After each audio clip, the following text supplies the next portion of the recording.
Ενεργοποιήστε τους υπότιτλους του κάθε βίντεο με αυτόν τον τρόπο για να ακούτε και να διαβάζετε συγχρόνως. Η Παναγία το βράδυ γυρνά στο Άγιον Όρος και βλέπει τι κάνουν οι μοναχοί. Εμπειρίες του Σεβασμιότατου Μητροπολίτη Λεμεσού Αθανασίου από το Γέροντα Παΐσιο. Τελειώνω με ένα άλλο περιστατικό, το οποίο έγινε το 1977, εκεί στο καλυβάκι του Τιμίου Σταυρού.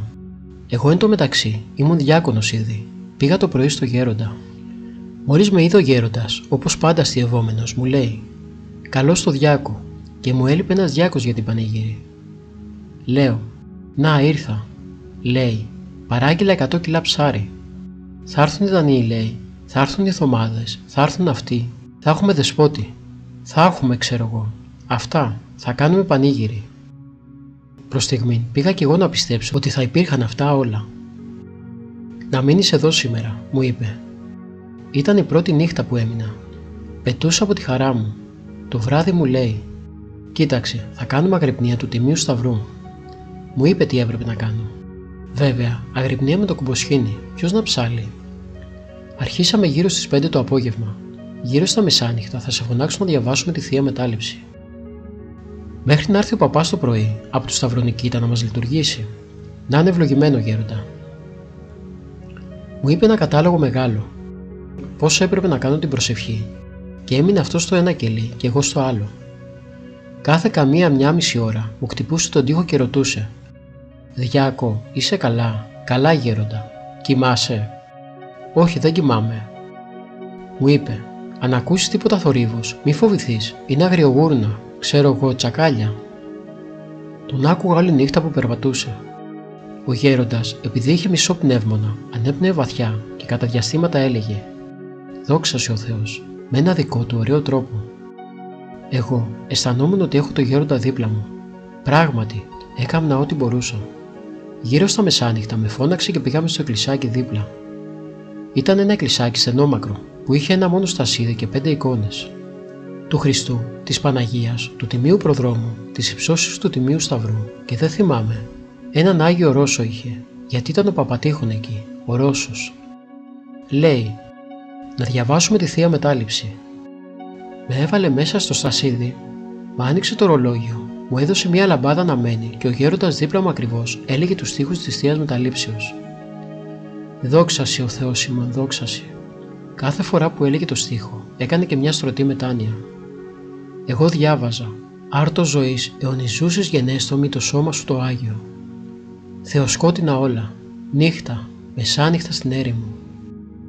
Όταν φτάσαμε στο στίχο που λέγει «Μαρία Μητέρ Θεού της Ευωδίας στο σεπτό σκήνομα», εκεί ακριβώς άκουσα ένα πράγμα, σαν αέρας μπήκε στο εκκλησάκι. Νόμιζα ότι άνοιξε το παράθυρο ο Γέροντας, αλλά ήταν δίπλα μου. Και ξαφνικά φωτίστηκε όλος ο χώρος και άρχισε το καντήλι της Παναγίας να κινείται μόνο του. Ήταν 5 τα καντήλια, αυτό μόνο εκκίνητο, τα υπόλοιπα ήταν σταθερά. Φωτίστηκε το εκκλησάκι και αυτό το κατάλαβα, γιατί το κερί που κρατούσα δεν μου χρειαζόταν πλέον.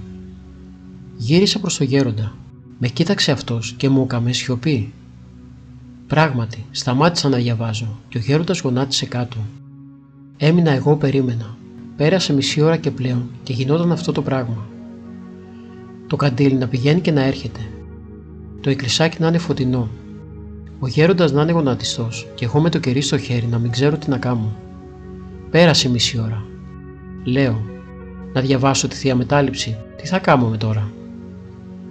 Άρχισα να διαβάζω συνέχεια. Κάποια στιγμή, εκεί στην 7η οδή, επανήλθαμε εκεί που είμαστε, στο σκοτάδι. Το καντήλι σταμάτησε, τελείωσε η Θεία Μετάληψη. Πήγαμε, καθίσαμε, εκεί είχε ένα μικρό χωλάκι, έξω από το αρχονταρί και από την εκκλησία. Ο Γέροντας ήταν φοβερά αλλοιωμένος πνευματικά. Λέω, Γέροντα, τι έγινε μες στο εκκλησάκι? Μου λέει, τι έγινε? Λέω, δεν είδατε το καντήλι? Το είδα. Άλλο τι είδες?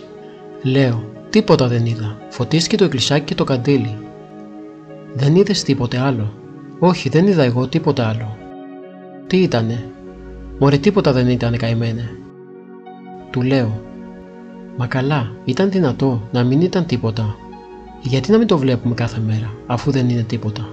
και να μην το βλέπουν κι όλοι μάλιστα. Τίποτα δεν ήταν, βρε παιδάκι μου, αλλά δεν έχεις διαβάσει ότι η Παναγία το βράδυ γυρνά στο Άγιον Όρος και βλέπει τι κάνουν οι μοναχοί? Πράγματι, το είχα διαβάσει πριν λίγες μέρες, σε μία διήγηση. Μου λέει, πέρασε και από εδώ. Είδε δύο παλαβούς που διάβαζαν και κούνησε το καντήλι να μας χαιρετήσει. Μία άλλη φορά, μου είπε ότι ο ίδιος είδε την Παναγία στο εκκλησάκι εκείνη την ώρα.